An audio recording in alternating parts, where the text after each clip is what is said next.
Hello and Hang on. welcome to. Hang on. I'll just back it up. Hello We're and welcome. professional. All right, Tracy, be quiet. Damien, be quiet. I'm going to be quiet. Go.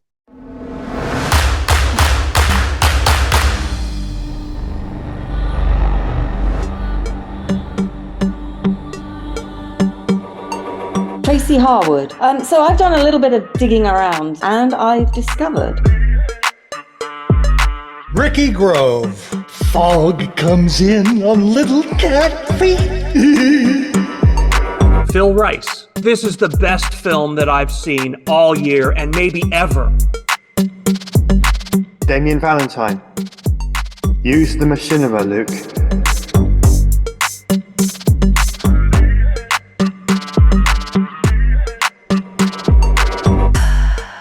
Hello and welcome to And Now for Something Completely Machinima, the podcast about machinima, virtual production, and related technologies.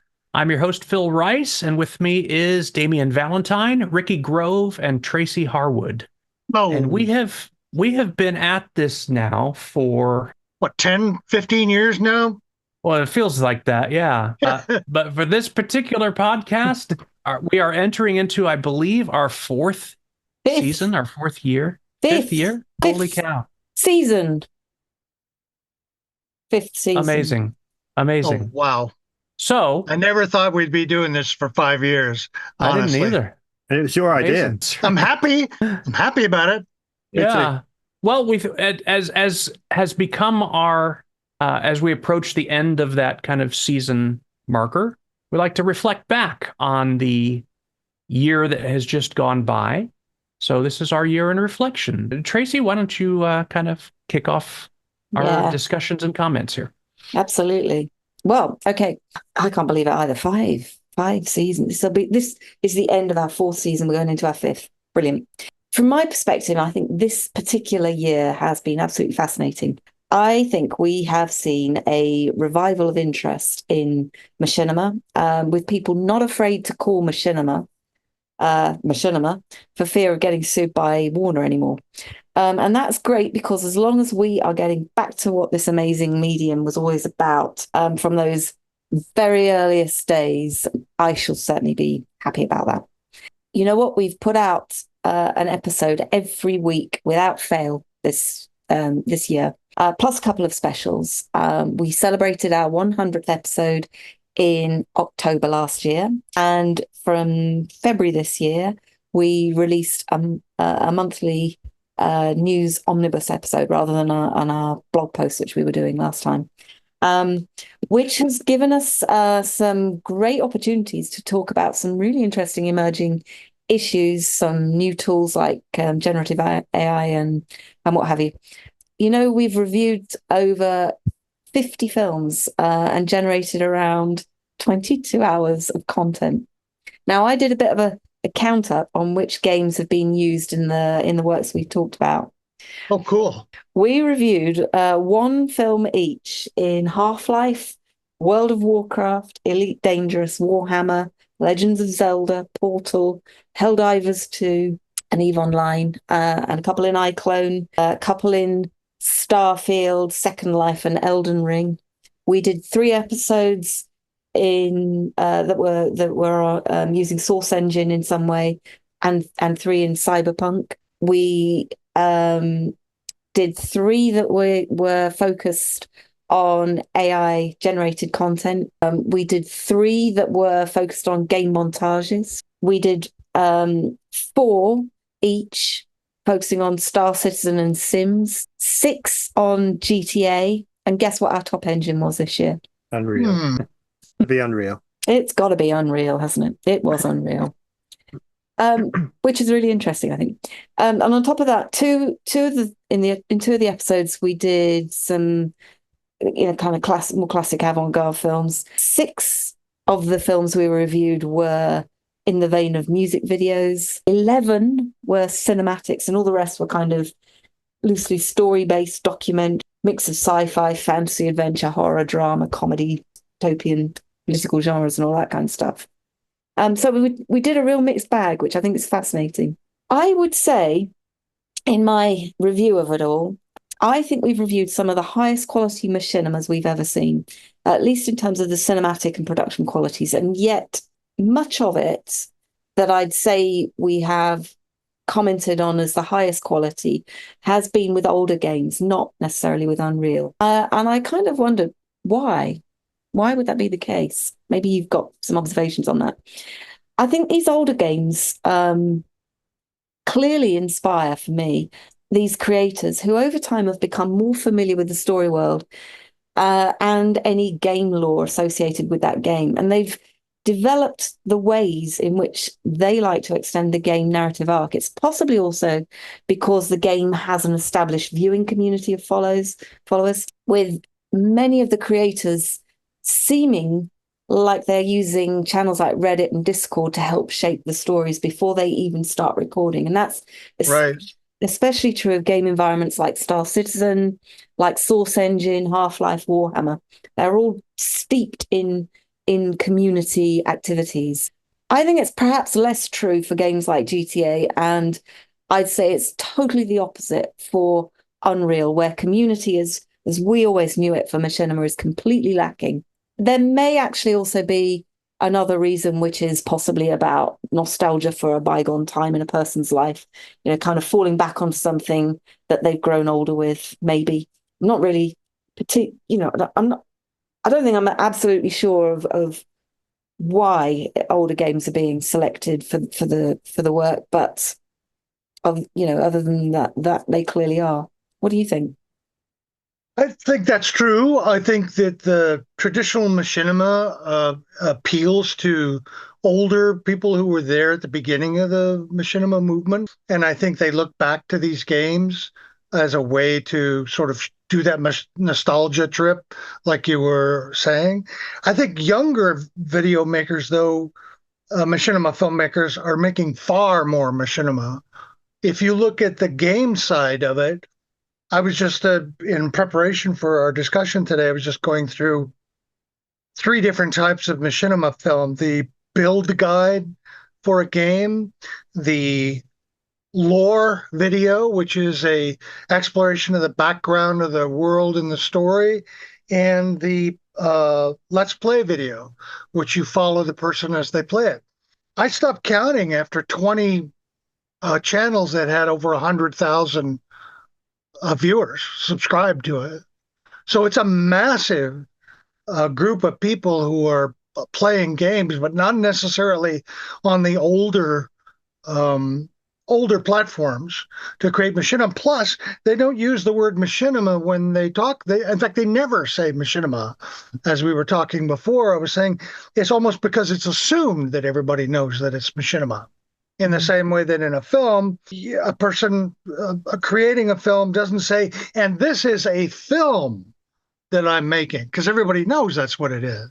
And I think that's a positive thing for machinima.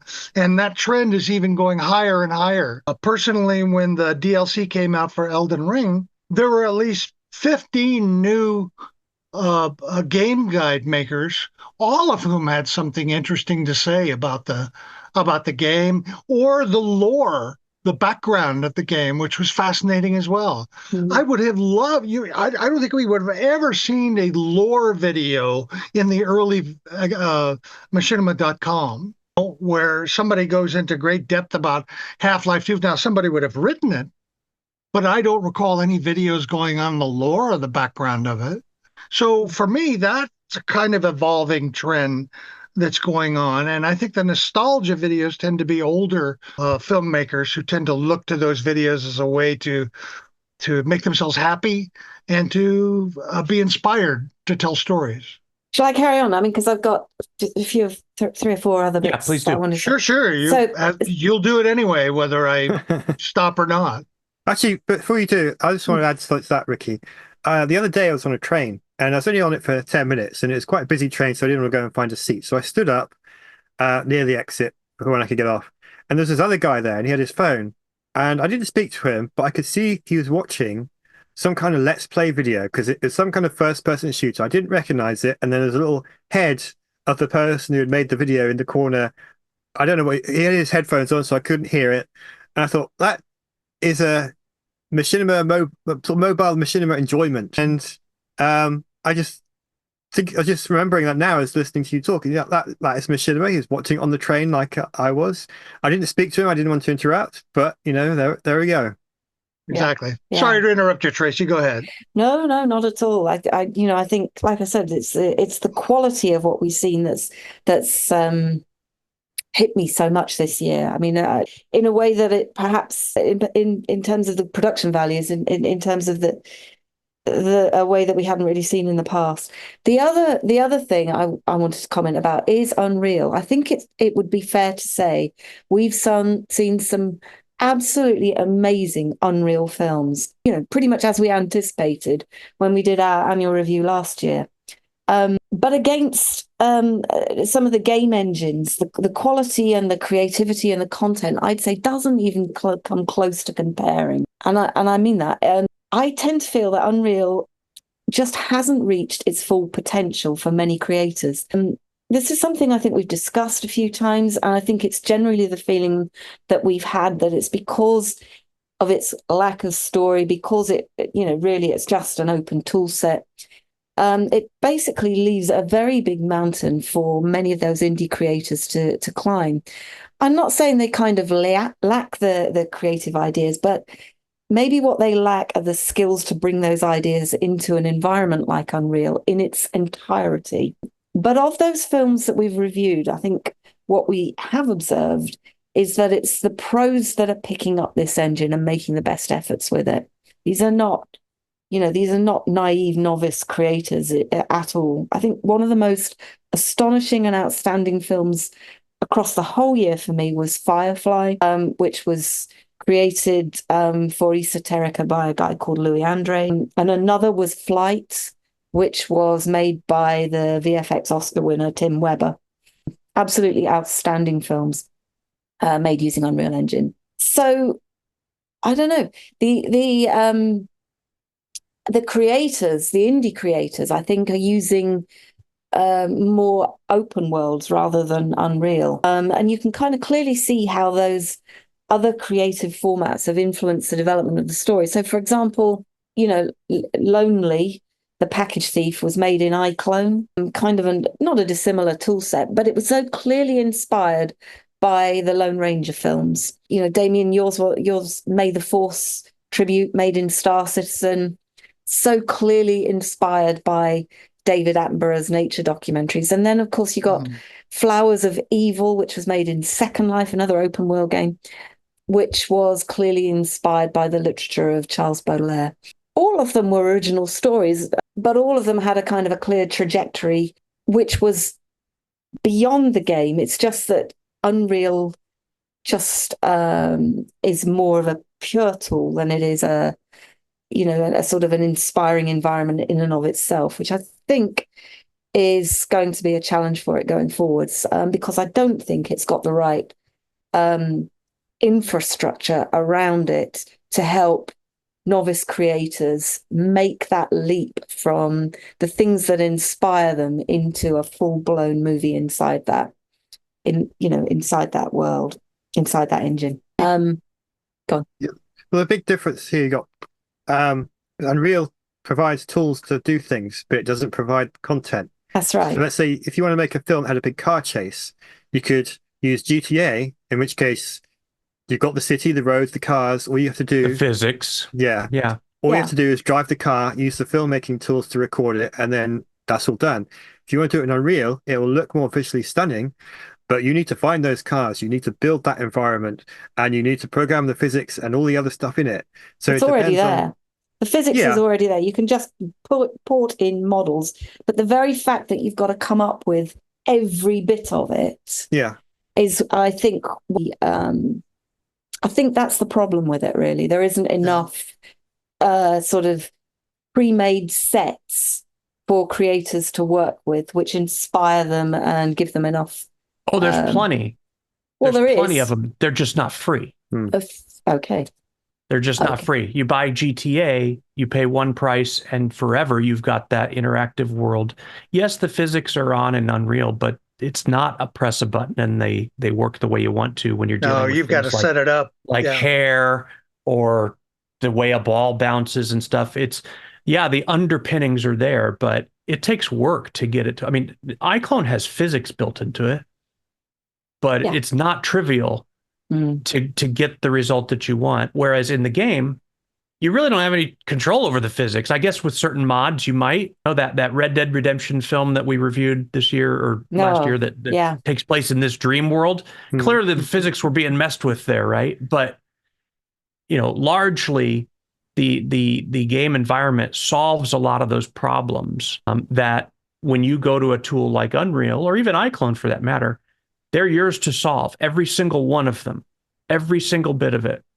And in the game, you can lean on not just technical aspects like, the visuals and the soundscape, but also there's a story that came with the game that you could either ignore or you could build on. And a lot of that has to do with how solid the original story is, Well, not just a story, but a world. Right. An entire world mythology. And I meant that broadly. Right. Oh, okay. Right. Got it. Yeah. Well, I mean that in world building is the better term. Yeah. I think we have to keep in mind, though, that Epic's Unreal, where they make the great majority of their money, is in selling this to people who want to create games that they can resell.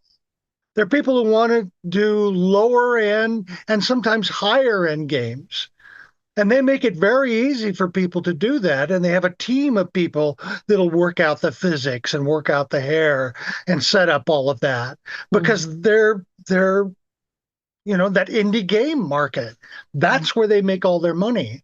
They don't make a lot of money off of people who want to use the engine, the free engine, by the way, to make films. And so naturally, they're going to put their resources and their focus on the areas that are most profitable for them. Yeah. So I can kind of understand why they fall down a little bit because, I mean, if you want to make a good movie in Unreal, you can, but it's going to cost you $500 to $1,000 to buy all the content. And as Damien so well pointed out, you got to go through all that stuff. But a indie game company with even 3 people or 5 people can do that. And an individual filmmaker is going to find it hard going to do that. Yeah. And the indie game maker is, I mean, hey, it's a risky proposition for sure. But I think comparatively, they are much more likely to recoup that investment, even if they end up selling their game for $5 on Steam. With the right marketing, they can at least make back what little they put in. With a film, an independent film released on the internet, man, there's not a clear path to do that. There's YouTube ad revenue. I mean, you got to really blow up for that to be worthwhile. And the people who are killing it on YouTube, it's relatively, I'm not talking about like Mr. Beast or like the top ones where he has like a several $100,000 a month payroll. So he's got people doing all kinds of stuff, but he's making millions, right? But for your average person who's just got a monetized channel, the chances that all this effort that you've put into one production is going to recoup that through ad revenue or maybe merch that you create and tie to it and all that. Not going to happen. It's tough. It's basically someone who enters into it from a film perspective has to enter it with the understanding that I'm going to lose money on this, but I'm passionate about it and I want to make it anyway. Yeah. So it's a different decision. I think you kind of have to go on. So you kind of have to blow up before you can even get to the ad revenue as well. Yeah. So if you go and create a YouTube channel, you've got no subscribers or anything, you cannot enable. Yeah, there's thresholds you have to hit before you even qualify. And it's not easy to get to that point. No, it's not. But I think what will happen, given what we've just been talking about there, is I suspect Unreal will start to figure out that it needs to put in more of an infrastructure to support the distribution of film content. I suspect that there will be some movement on that because at this moment in time, I think the interest in it has peaked a little bit. And I think that those that are particularly passionate about creating content are going back to other game engines. My gut reaction to that is why? Why would they? But the more I'm thinking about it, with what's going on with, okay, so normally with games, you create a game and then there's already a distribution platform there that you can easily sell it. There's multiple ones, but Steam is the big one, right? Mm-hmm. So that path is already there. For the independent filmmaker, for film, the distribution point is what used to be primarily theaters, and then you've got direct-to-video, and then now streaming. And those platforms are not really easily accessible to amateur or to low-budget creators. They're just not. There's still like kind of a gatekeeper aspect, certainly to the theater business, to direct-to-video. I mean, direct-to-video isn't even going to be a thing, I don't think, for much longer. But let's say, selling it as a movie on iTunes, for example. Yeah, you can put it there, but without marketing, you're not going to draw attention to it. So there's a hurdle there, right? But with what's happening to the theaters, cinema is changing. The demand has shifted, and I think COVID really pushed it, further in a direction that maybe it was already leaning in the wake of streaming. That now theaters are really in some trouble, and so somebody is going to have to pick up and offer a distribution channel for films that is an alternative to just Netflix, for example, or the other mini streamers, and maybe they've got an opportunity to do that there, where it's a direct to online kind of thing, and they work out some kind of arrangement. But I mean, that's a lot of work, and they would have to really be convinced, I think, business-wise, that there would be money to be made on that. I mean, I'm sorry, but that's the decision process for them. So right now, it's really hard to imagine that. However, with theaters really struggling, maybe some new distribution channels will open up, and maybe they leverage that. But there's a lot of maybes there. There is a lot of maybes, but but that's my gut feeling on that one. And it, like I said, it's based on the fact that we've reviewed some absolutely stunning Unreal content. Yeah, we have, but not made by the true indie creator, really. Right. These are pros, telling everybody they're indie creators, but they are not, which is a whole other ball of wax, I think, really. Right. So that was a kind of an interesting observation overall. The other point I wanted to make is about the about the extent of experimentation we're seeing. I mean, how many different types of machinima have we seen commented on this year? We've seen, I don't know, a good many variations in all types of storytelling this year. The approach is being taken, I mean, it's almost endless, and it's almost as broad as there are different types of game. I think during the year I counted something like 16 different types of genre, if we can use it that way. Everything from kind of narrative to music, documentary, political, educational, role play, art, abstract, instructional, cinematic, performance, fan art, and it goes on. I also noticed a growing division, I think, between what we would call avant-garde machinima and activist art. These are probably two ends of the same same sort of continuum, if you like, but very definitely you've got people that are looking at using this in a much more activist way. And ever that's been the case, but this year I think it's been very pronounced. And these folks that are using machinima are creating a whole different type of content. They're focusing on things such as war and conflict, or environmental politics.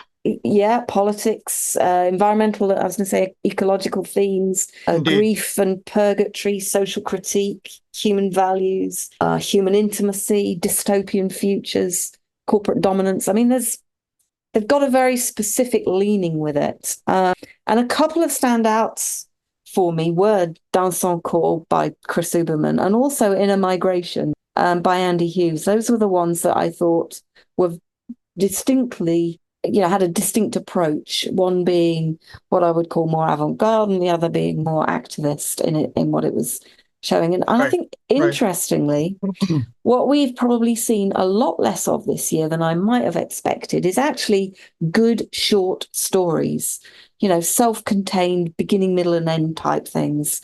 We've seen a few, but not as many as we would have in the past, I think. It's almost as if creators don't know how to keep things short anymore or don't want to. And as I was thinking about that observation, I was thinking, well, maybe that reflects the desire to make series because, what are they doing here? They're trying to retain audiences, they're trying to generate income. So maybe it's a function of the YouTube environment everyone seems to be quite focused on at the moment. Or maybe folks are just fed up with traditional types of story, in the kind of Hollywood vein. I mean, I'm not sure, but I suspect it's more the former. People are just thinking about how do they manipulate the algorithm and try and keep people as interested for as long as possible. So I think it's all about the streaming channels. Yeah, maybe. And the other thing too is there's two challenges I think with the short form, and one of them is an almost timeless challenge when it comes to video or film, and that is, other than YouTube, what is your distribution outlet for that? Like, there's no traditional place to go watch, like back when theaters were really in their heyday. I mean, you maybe occasionally caught some short film as part of the trailers, The trailers were the short form, I guess, But those were all corporate produced and for a sales purpose. But, someone like, let's say a Stan Brakhage or something, I mean, where would you go to even watch that? And I think that remains a challenge today. I mean, now, okay, the obvious answer is, well, YouTube or video channels like that. But there's such a signal to noise ratio problem on YouTube that then it's now, well, how do you even find it? The algorithm is pretty damn good. It really is. There's parts of it that are insidious, but it is good at what it does. But how would the algorithm even direct that there? So that's one aspect of it, is just the place of short form. I think in written stories, short form found its place 100-something years ago. Journals and magazines and stuff like that. And a lot of really prominent authors would release things in serial form in written publications, and there was a place for that. And so you wanted a good set of short stories, you would go get a copy of, I don't know the names of them, Ricky would, but there was a place for it. Or an author could release a compilation of a bunch of their short stories. And, Asimov did that, and Bradbury, they could do that. Stephen King has done that as well, So, but with films, it's a little harder, I think. And so they're relegated to, like, I don't know, compilation. You remember that? Do you guys remember after The Matrix came out, Yes. there was Into the Matrix released, which was this series of shorts. Disney has done some anthology series of shorts related to the Star Wars universe that are in different styles and all that. So occasionally something like that flowers up, but it's not nearly as prominent. So that's one challenge with short form. The second is that short form is just really effing hard. It's hard, and so I think that's a part of why you see, I'm getting kind of annoyed with it, honestly, that it's a short form film, even in Machinima, and it doesn't have a distinct ending, but then nothing ever happens. Like it's never followed up on it. You get the impression that it was a one-off, but just without any kind of ending. Right. I don't understand that. I don't understand the thinking there. I don't know if it's a lack of ability or if like you said, Tracy, they had longer term plans, but just you get finished with chapter 1, it's just like, screw this. I'm not doing this another 10 times. I don't know what the thinking is, but to actually set out to craft a story with a beginning, middle, and end, short form, and it works with an arc and all of that. And that's people tend to look at, well, writing a novel is hard, but writing short story, that's so much easier. No, it's not. No, it's not. No, it's not. In some ways, it's harder.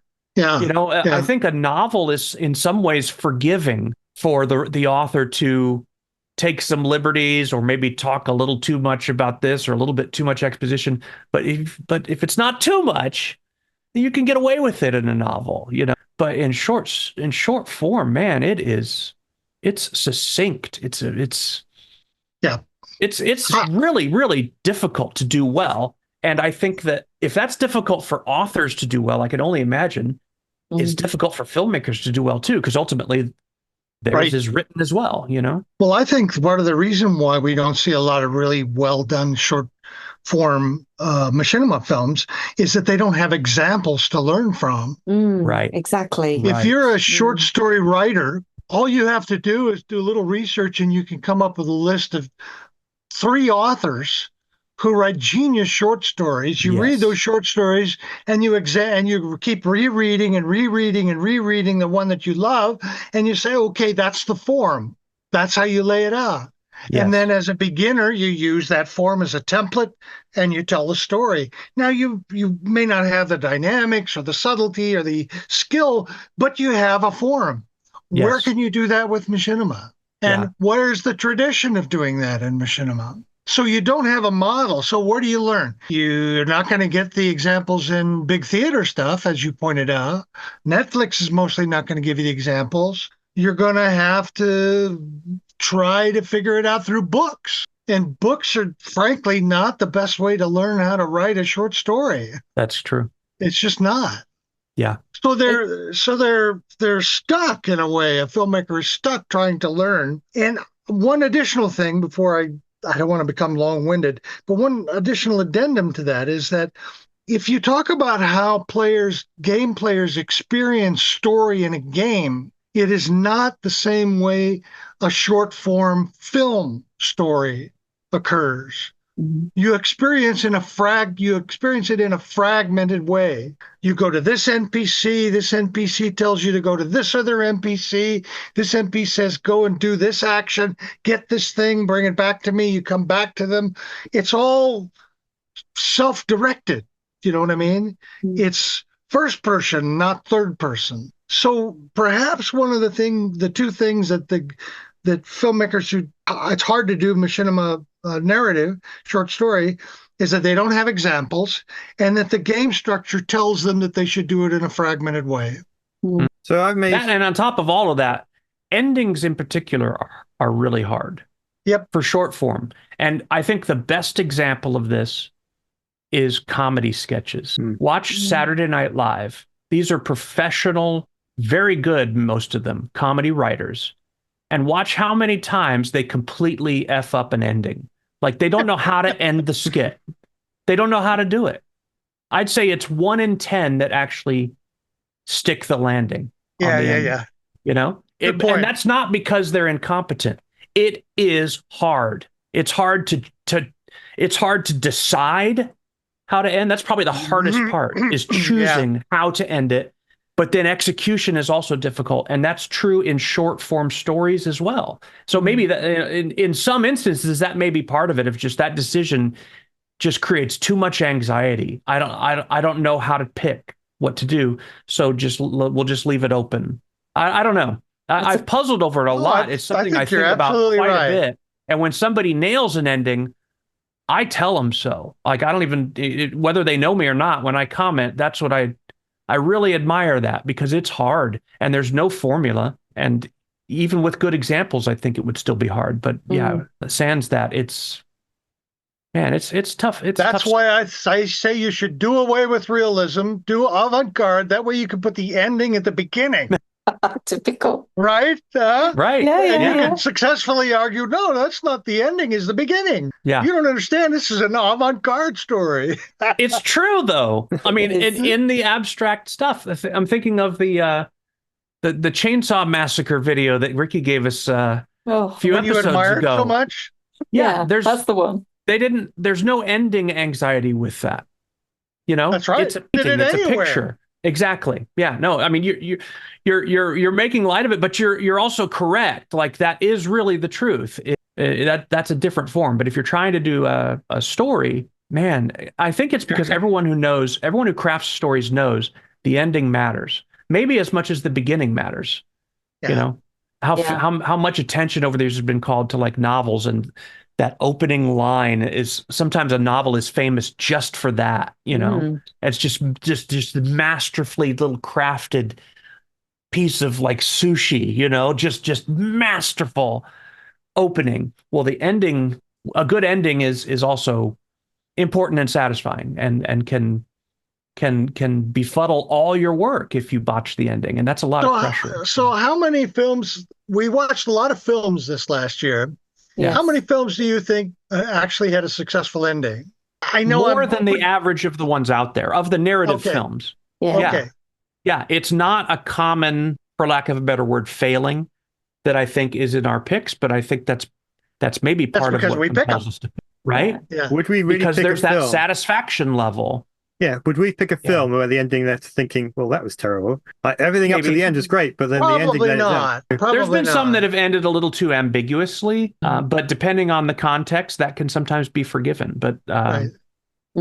yeah, anyway, yeah, it's an interesting topic. It is an interesting, but what I was going to say was with this focus on, assuming this is what folks are doing, this idea of linking films together because they want to sort of build the channel. If that is what's going on, I think that's going to become much more challenging over time. And of course, the reason for that is because how many series over the years have we commented on where the last episode never got made, so the story was never, it was deliberately episodic, and Or sometimes the second episode never got made. Nothing got made. Yeah. I mean, for example, that cracking Star Citizen one that we saw about the father and daughter in space. I was gagging for the second Me too. episode of that, and it's just never been made. You got to have a +1 endurance roll to stick with the series the way Damien has. He'll be the first to say so. It takes endurance. It really does. It takes a stamina, and I think there's probably people that dive into this that maybe don't have that. Well, I think Also, there's like questioning my own sanity as well. There's that. Right. Yes, but I mean, the other point I was going to make, and this is something, again, we've commented on over the years. I think another trend that we've observed is actually one where the creators are now being snapped up again, not perhaps to work on game dev projects, but to work on film projects and, maybe professional type shorts or music videos and all that kind of stuff. So they're not necessarily being paid on the the YouTube treadmill, if you like, but they may be being paid more directly for their craft. And if that's the case, that's great, well done. But I will just say, one of the things that Hugh Hancock always said was that he would absolutely refuse to do, to sort of sell his soul and go and work for somebody else as a filmmaker. He was 110% dedicated to focusing on being an independent and a pioneering creator. And yes, he did work on other projects, but he always came back to his own projects. And, I think he was one of the very few that actually took that stance. And I guess these days you do have a choice. You can, if you work hard enough at it, get a sort of a meager income perhaps from YouTube and pick up various kind of projects along the way, sufficient to be able to make your own independent content, if you like, where it doesn't necessarily cost that much. But I think you've got to cut that path deliberately. And I think with Hugh, and as an example, he's a great example. He is great. Is that I think that decision was in part driven by passion. He had a passion for his own story. Exactly. And he basically made a commitment to his story. I am going to see you through to the end. And he wasn't going to let anything get in the way of that. And that's part of it. That's the artist part of him. But he was also very smart. And I think that he had the insight to realize, if I take this energy and slave it out there, I won't have the energy to do what I want. And I think that the example of that is literally every single brain drain machinima creator that got snatched up. Name one independent, on their own time project that was released by them. I think Leo Lucian Bay may be the only exception, and it was a short thing. And I think it may have been after he left BioWare even. Like, none of them that went to work there, Came back. You don't go to work and spend your time working on that and then come home and go, all right, let's make some machinima. That's just not how humans work. It doesn't work that way. It drains it out of you. Mhm. And hey, if it's a trade-off that you entered into knowingly, and hey, I love the fact that I get to do this and make a living at it. And I think that the trade-off there is I'm doing someone else's story, but I'm okay with that. And Hugh was a guy who knew himself well enough to say, I wouldn't be okay with that. I wouldn't be okay with that deal. And so that's cool, That's you know. well And put, Phil. the fact that he did that and was able to still keep food on the table is the part that's really remarkable. Absolutely, yes. Because that's what drives people to take the job when they get offered it, right? Is Right. hey, that's a good income. Bioware were after him because he did go to their offices. It would not surprise me. I did that thing with Ingrid in Montreal way back. What inspired the Machinima Expo, and he was there with us. And then after we finished, he was going off to Edmonton to have a tour around the Bioware offices. Sure. So they must have said, "Come and work for us," and he obviously didn't because he. They went may back home. have. Hugh was. He was tricky.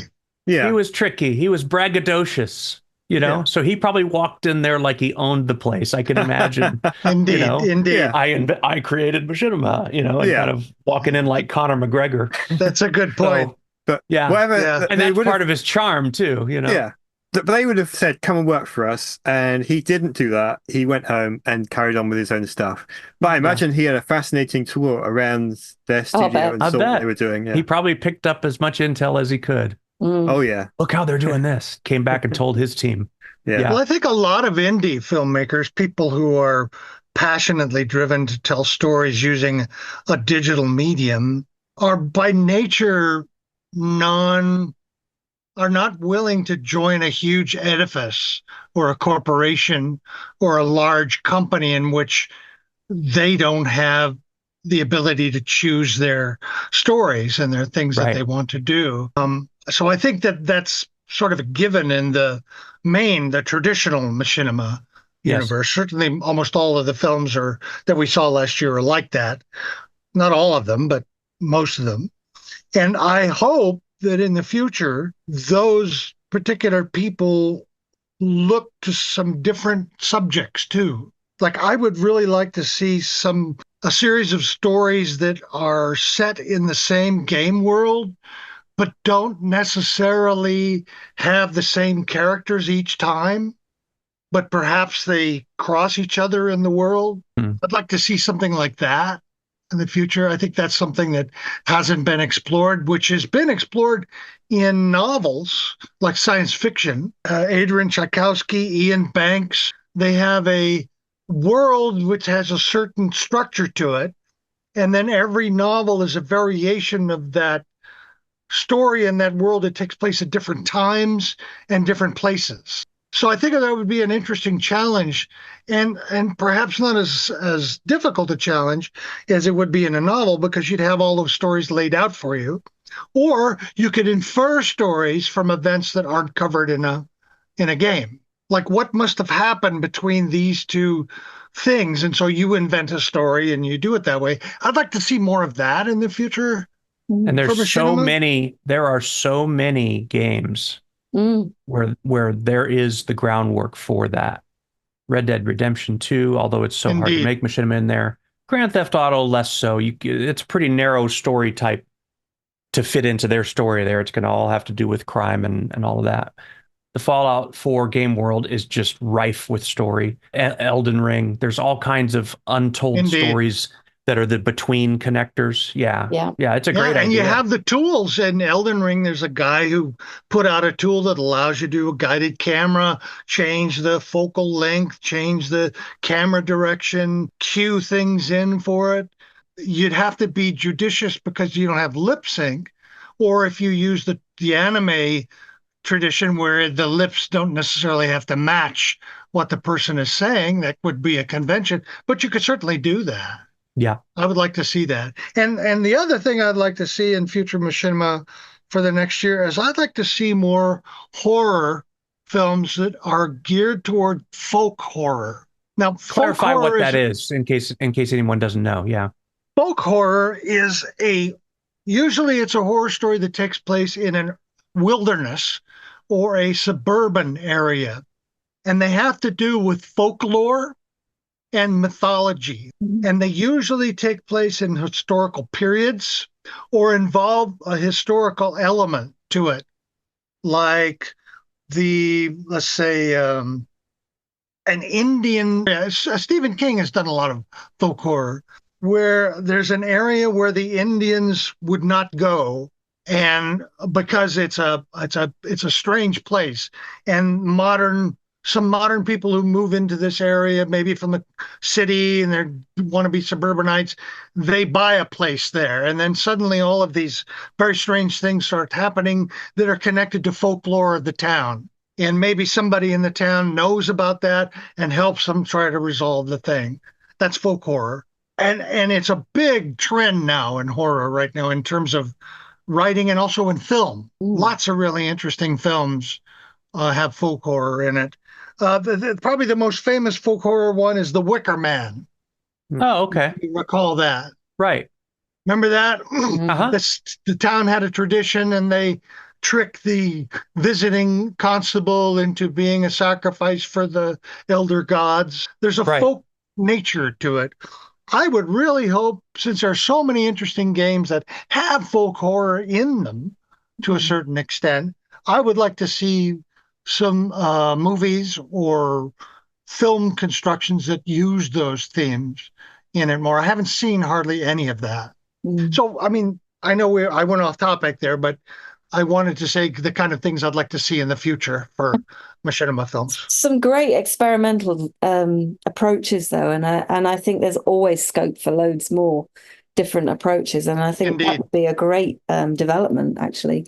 But yeah, that is one of the things that I thought was really strong this year. This this kind of Isn't that exciting? I know. Especially for me, who you guys know me, I value oftentimes imagination over form, simply because I'd like to see something different.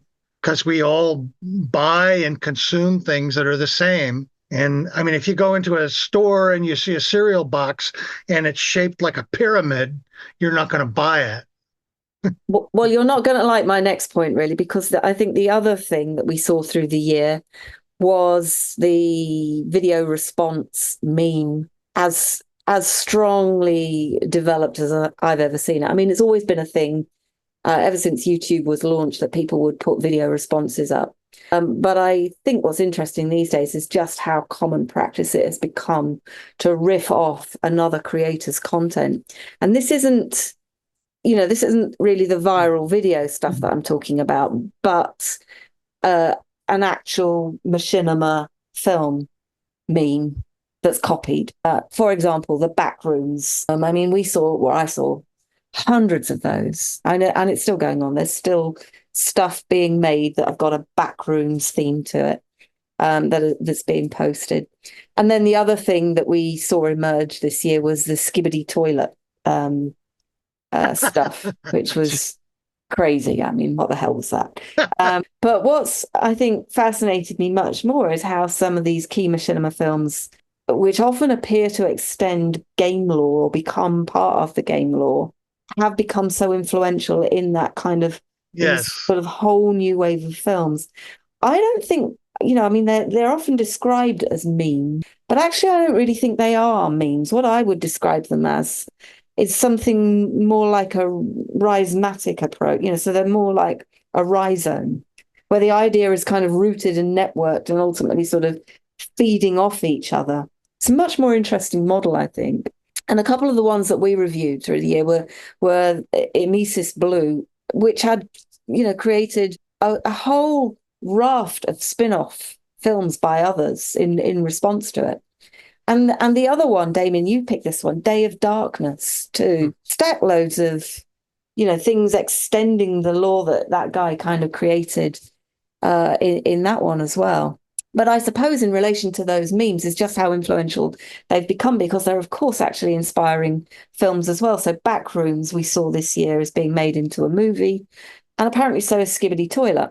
I dare say we'll see a lot more of these kinds of transmedia type crossovers in future, because it's very evident that I would, looking at what's going on in the way that content's coming out of Hollywood at the moment, Ricky, you're right in the thick of this. I think they're running out of ideas there. And I think they're looking to the generation of content creators for ideas on just how to extend the life of what they do. So, I think the streaming platforms are kind of coming full cycle into, other forms of content. The fact that, there is no tradition of watching shorts, Phil. I think they're not trying to sort of create shorts. I think they're trying to create long form out of shorts, weirdly. But I think they're in a mess in many ways if they're looking at some of these rift films. But I think that's another thing that we've kind of seen this year. This sort of the way that we're seeing all these ideas transcend different types of creative form, if you like. The other thing, I've got only two more things I want to say, really. The other thing is this bit about distribution channels, because I do think we're beginning to see a move by communities calling for better distribution channels for content. We talk about it a lot here, but actually there are others talking about it as well.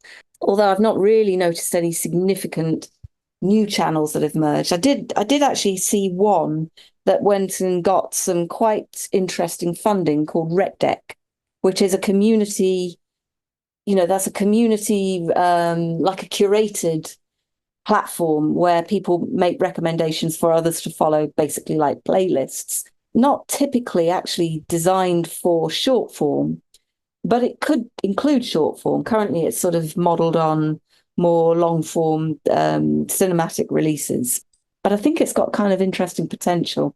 And we did do a post about that a while back.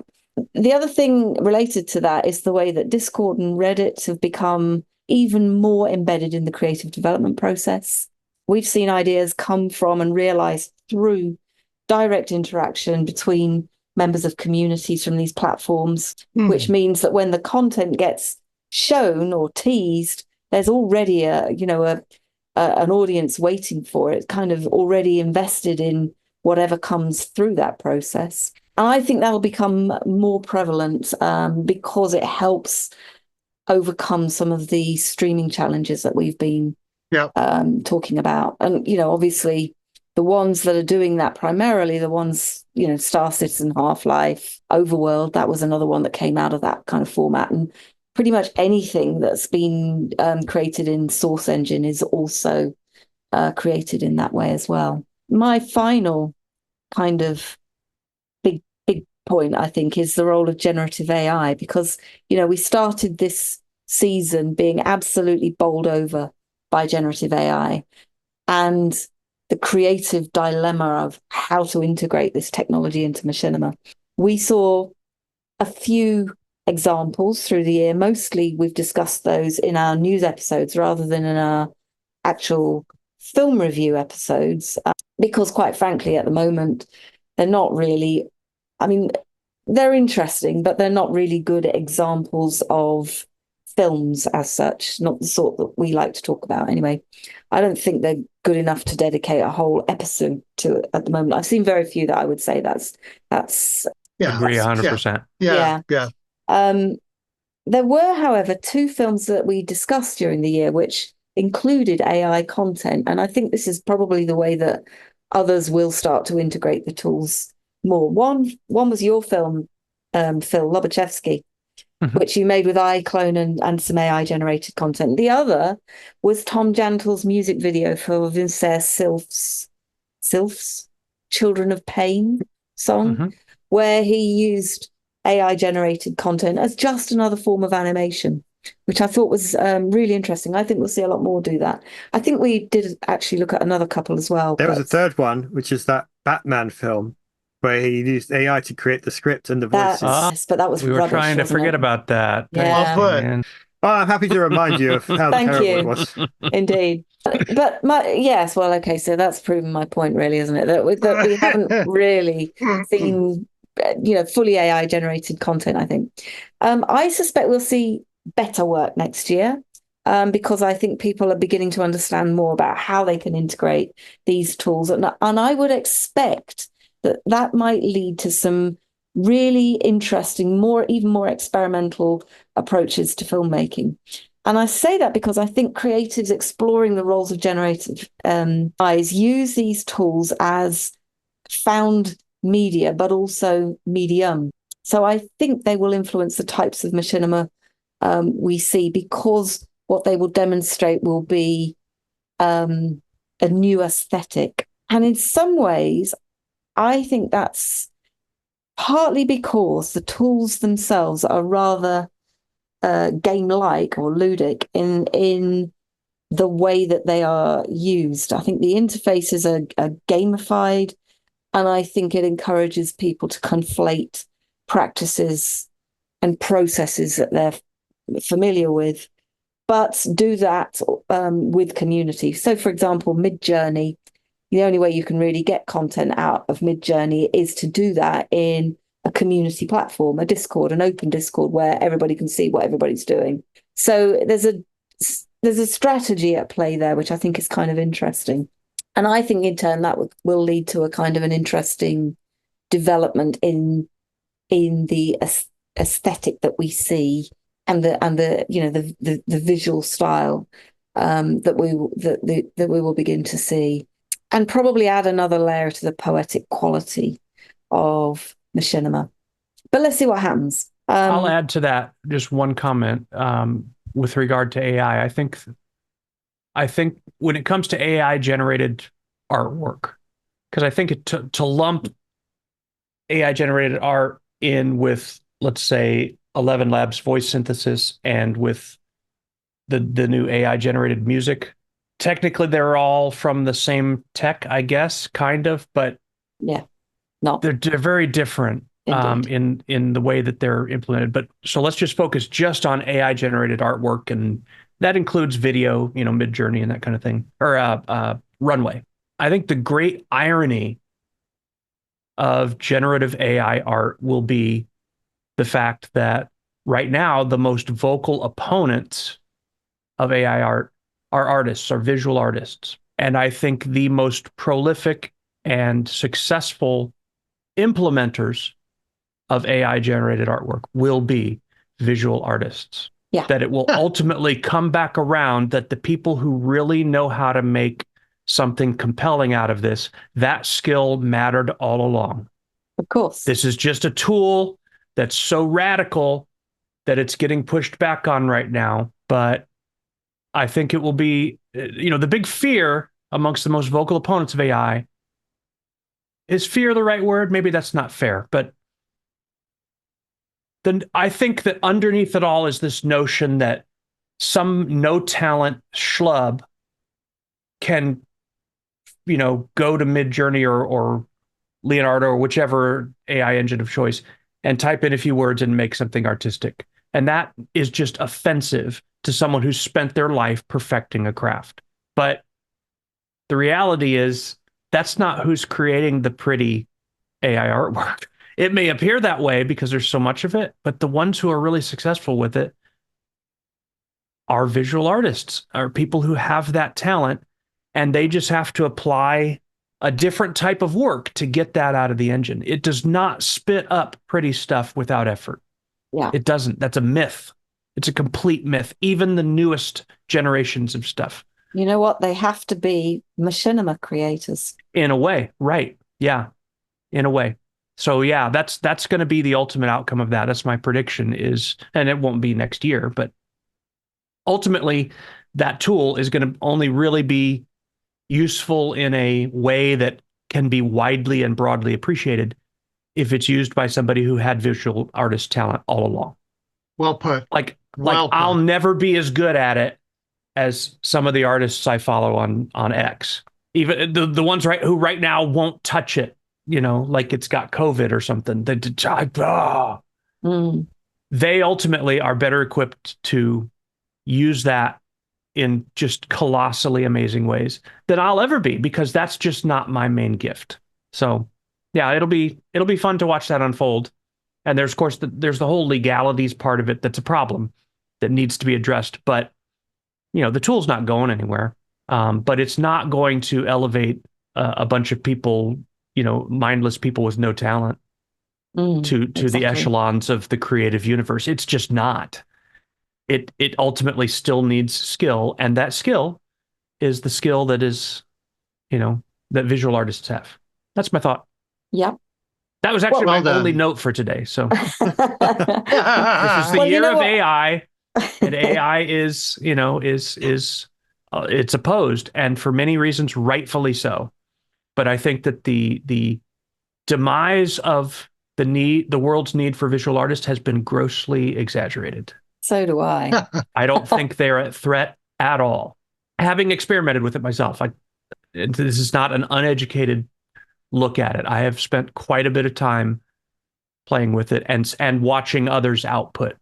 And it all lines up with that artists are still going to come out on top. You have nothing to really fear. Yay. Well, I'm done. I mean, those are my kind of observations on the year and going forward. So Well, please thank you. add. Yeah. Very interesting discussion. Don't know. What Is there else I can anything add to else that? is there anything else that anybody had to bring up? Ricky, I know you brought up some of your stuff. Do you have any other stuff you'd like to talk about? No, just looking for nominees for the Grand Derriere Award. I We've think we need always a thought your trophy. derriere was grand, Ricky, if that makes you feel any better. I'll just add that I'm looking forward to seeing what we talk about in this episode next year. Oh, yes. Yeah. Wonder if it'll be any new surprise topics. We'll have to see. We'll still be talking about AI. I think that will still end up coming up somehow, I suspect. Oh yeah. Yeah. Oh yeah. All right. Well, thanks for joining us, everyone. And thanks for tuning in for 4 years and or however long you've tuned in. We Thank you. We do this show because we enjoy it, but knowing that there's some of you out there that enjoy it too, that certainly helps. On behalf of I'm Phil Rice, on behalf of my co-hosts Tracy, Ricky, and Damien, thank you very much for a great year, and we look forward to another one. Yep. Thank you. Thank you. Bye-bye. Bye.